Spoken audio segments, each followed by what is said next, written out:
I think it's a fantastic region to be in, obviously, because of the oil wealth that's here just now, and that's allowing us to look at business not only in the Emirates but further afield as well. Because we look at, from our headquarters in Dubai, we're looking at Northern Africa, Saudi Arabia, the rest of the GCC countries, and also up into Turkey as well.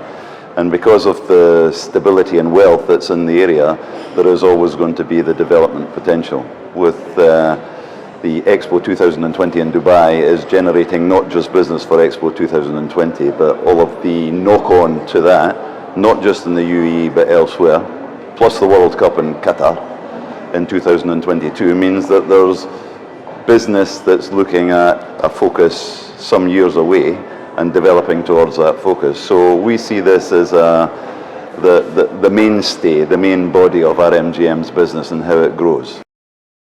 In region, and if we deal with Dubai specifically just now, we are doing the W Hotel development on the Palm.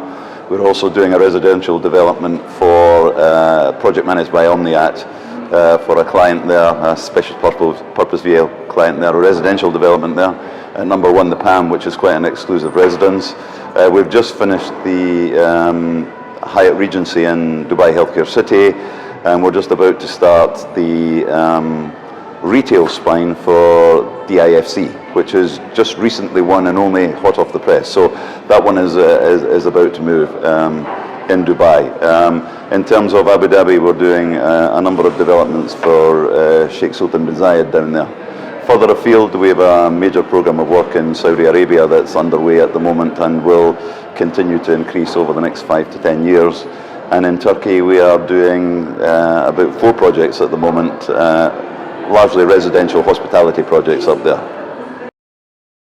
Well, we've been here since 1971, so they're not really unique anymore, but there are, although there's a lot of Western influence coming into what's happening here, there are ways that you have to deal with clients here that are different from the ways that you would deal with clients in the Western world. But as I say, we've developed in the region for so long now that we understand how clients operate here, and we understand what the idiosyncrasies are that we have to deal with and we have to address as we move forward. Nothing new, nothing special. It's been much the same all the way through, and you learn to manage that process, manage clients' expectations, and make sure you deliver what they're looking for. I don't think that's a problem at the moment. If we look at the workforce that I have in Dubai, at least 60% of that workforce is female.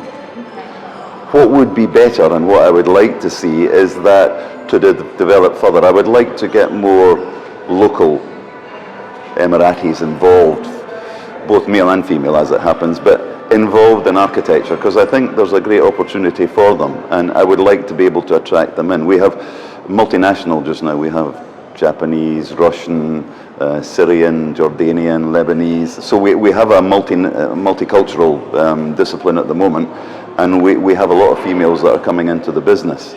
But to generate that to the next step is really what we're aiming to try and do.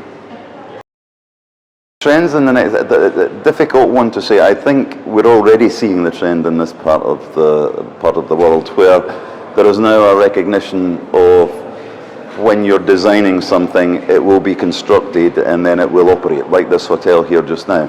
And there's more recognition going into what happens during the operational phase and how do you ensure that you design that in and you build that so that it can operate for whatever the lifespan is, whether that's 25 years or 50 years. And that trend is encouraging because it means that difficult decisions like should we put more expensive air conditioning plant into a building as we're designing it because it will yield benefits over 5 to 10 years once it's built are becoming easier questions to ask clients to do.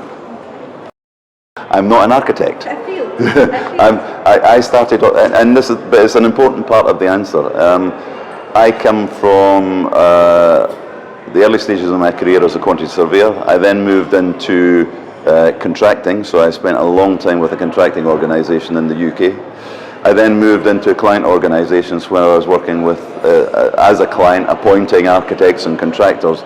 And the one thing that taught me is what to expect from architecture. So when I decided to move in to take this opportunity with an architectural practice, I knew what was expected of it from the perspective of the client, the associated consultants and the contractors. And that's been a fantastic to be able to come in and see it from that side and to develop our practice so that we deal with these issues and the relationships that develop from there.